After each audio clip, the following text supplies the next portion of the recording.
तो hello guys, कैसे हैं आप सभी लोग? आप सभी लोग बढ़िया होंगे, मस्त होंगे। अपन चलते हैं एपिसोड 103 की तरफ। अर्थ वीर किंग की असली ताकत। छोटे साथी के साथ बड़ी मुश्किल से बातचीत करने के बाद वीर आखिरकार समझ आया कि छोटे साथी क्यों हार मान ली।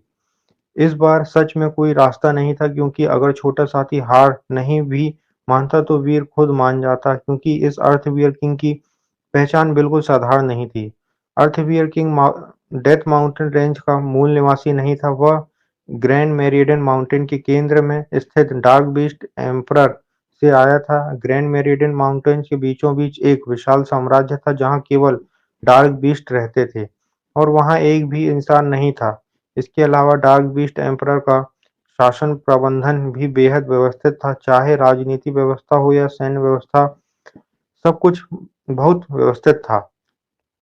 सरल शब्दों में कहें तो अर्थवीर किंग को डार्क बीस्ट एम्परर ने यहाँ तैनात किया था ताकि वह डेथ माउंटेन रेंज की रक्षा करे और इंसानों को बिना अनुमति अंदर आने से रोके। अगर वीर अर्थवीर किंग को मार देता तो उसे पूरे डार्क बीस्ट एम्परर का बदला झेलना पड़ता। वीर ऐसे परिणामों से बिल्कुल भी सहन नहीं कर सकता था और यही कारण था वह छोटे साथी भी हार मान गया। इसके अलावा अर्थवीर किंग वीर के साथ चला जाता तो इसका मतलब होता उसने अपनी ड्यूटी छोड़ दी और इसकी सजा थी जिंदा खाल उतार उतार देना और उसका इनर कोर निकाल लेना। सरल शब्दों में यह peak king rank dark beast किसी भी हालत में वीर के साथ नहीं जा सकता था। वीर को लगा अगर अर्थ बियर किंग की पहचान ऐसी ना होती तो शायद वह उसके साथ चलने के लिए तैयार हो जाता, या यूं कहें वह छोटे साथी के साथ जाने के लिए तैयार हो सकता था।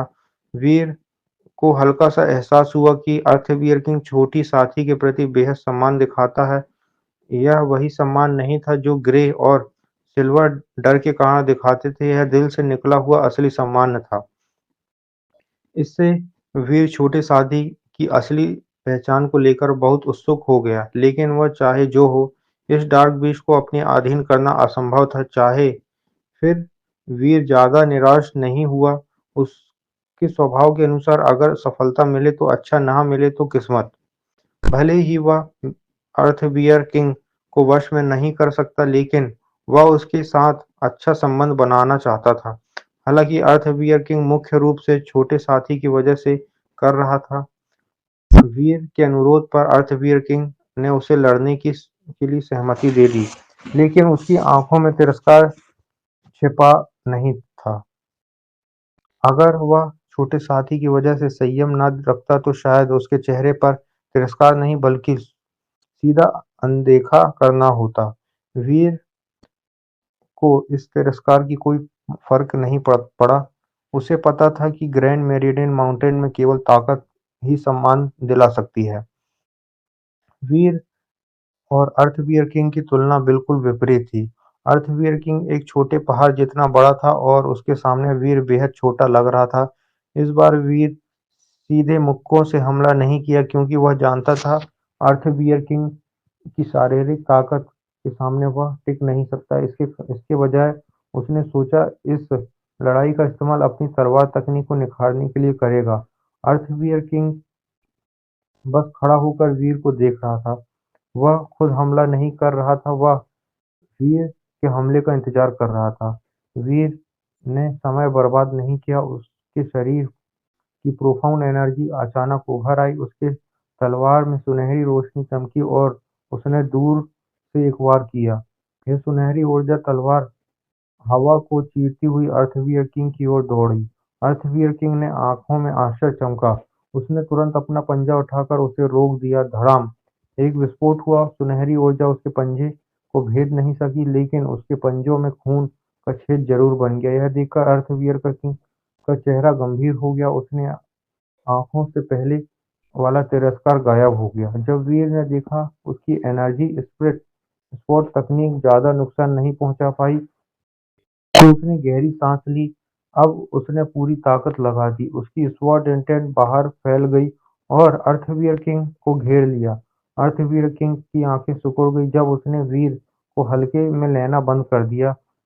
उसके शरीर से शक्तिशाली आभा निकलकर शॉर्ट इंटेंट का सामना करने लगी। इसके बाद वीर लगातार तलवार ऊर्जा से हमला करता रहा। 1 घंटे की लड़ाई के बाद अर्थवीर किंग के शरीर पर हजारों छोटे-छोटे घाव बन चुके थे। हालांकि वे जानलेवा तो नहीं थे, लेकिन लगातार दर्द जरूर दे रहे थे। आखिरकार अर्थवीर किंग समझ गया कि वह इन हमलों से ताकतवर नहीं हो सकता। उसने अचानक अपना पंजा जमीन पर मारा। धरती फिर कांप उठी। जब जन्मजात क्षमता सक्रिय हो गई, वीर को हमला करने में एक पल के लिए रुक गया। उसी क्षण अर्थवीर किंग बिजली की तरह उसके सामने पहुंच गया। उसका विशाल पंजा पहाड़ की तरह वीर पर गिरा। अगर यह वार लग जाता तो वीर का शरीर चूर-चूर हो जाता। वीर ने तुरंत अपनी तलवार म्यान में डाली। उसका प्रोफाउंड एनर्जी शॉर्ट इंटेंट पूरी ताकत से उभर आई। जैसे ही पंजा उसके सिर से 1.5 मीटर दूर था, वीर ने जोर से चिल्लाकर जमीन पर पैर पटका और ऊपर की ओर छलांग लगाई। उसी क्षण उसने तलवार निकालकर वार किया। एक चमकदार तलवार प्रकाश आसमान में उठा। छन्न वीर सीधे अर्थवीर किंग के पंजों को भेदकर निकल गया।